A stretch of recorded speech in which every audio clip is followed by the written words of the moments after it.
Here once again with Dennis Leonard. It's a little less loud, but for how long? Anyway, on the last day of Rosenblatt Stadium, just wondering what your thoughts are on saying goodbye to such an old and storied facility. Well, obviously this was part of my career.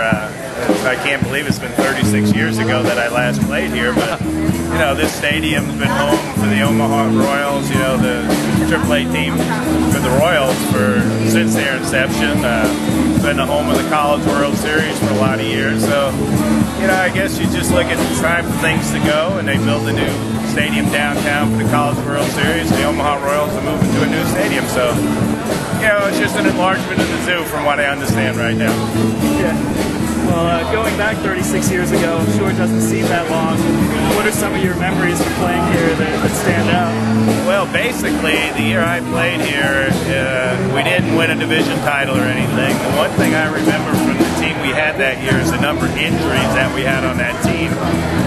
Tom Poquette was our right fielder. He basically started off and blew out a knee, and I think about everybody in our starting lineup really got injured that year. So it was a great opportunity for a lot of the guys in AA and High A League to come here and play in Rosenblatt. But it was just one of those years. It was one of the few years that I ever had a losing record. I think I was 13 and 14 here. But it was a fun league to play in. But despite that losing record, you still come back and you still have fond memories? Oh yeah, definitely. I mean, that doesn't matter. Basically, in the minor leagues, the records don't really mean that much. You know, it's a competition you play and the experience you gain to try to make it to the big leagues. And now are you looking forward to checking out the new ballpark next year?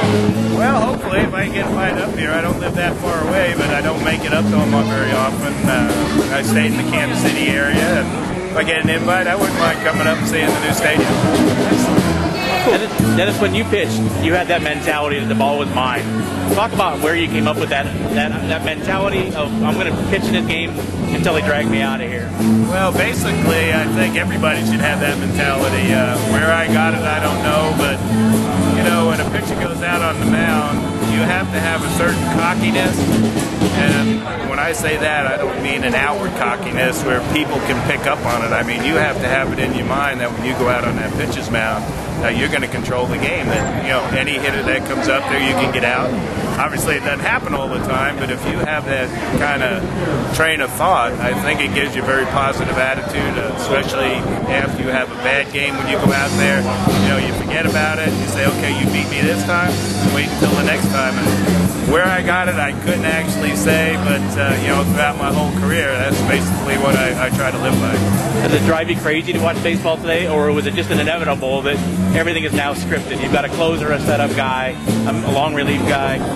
Well, I still enjoy watching baseball, obviously, and like you said, the game has changed. One unfortunate thing that I see is a lot of the starters, you know, their mindset is totally different than what it was in the past. Instead of getting geared up to possibly throw 9 innings, they're starting to get geared up to possibly have a quality start, which is 6 innings, you know, 3 or less runs, whatever it is. And I think that hurts them. And, you know, some of the other things, you know, you got these ballparks that their scoreboards tell you everything but, you know, what street they live on, and you know, you got the number of pitches. We didn't have pitch counts, and now they're restricted in most times. And you know, you look up at the scoreboard, and what do you say? Oh, I got 85 pitches. I can only throw 100, 105. Yeah. You know, they got you miles per hour. If you supposedly throw 95 and you're down to 91 on a pitch, you start freaking. So there's a lot of things that goes through these kids' minds that we didn't have to deal with.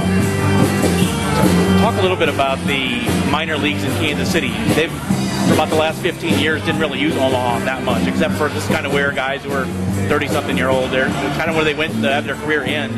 But that's changing some under Dayton Moore. Have you been following that, and do you think that they're on the right track there? Well, I definitely think so. I know for the fans in Kansas City and Royals fans in general, it's been kind of a tough pill to swallow here the last, you know, 10 to 12 years with the major league teams, you know, performance.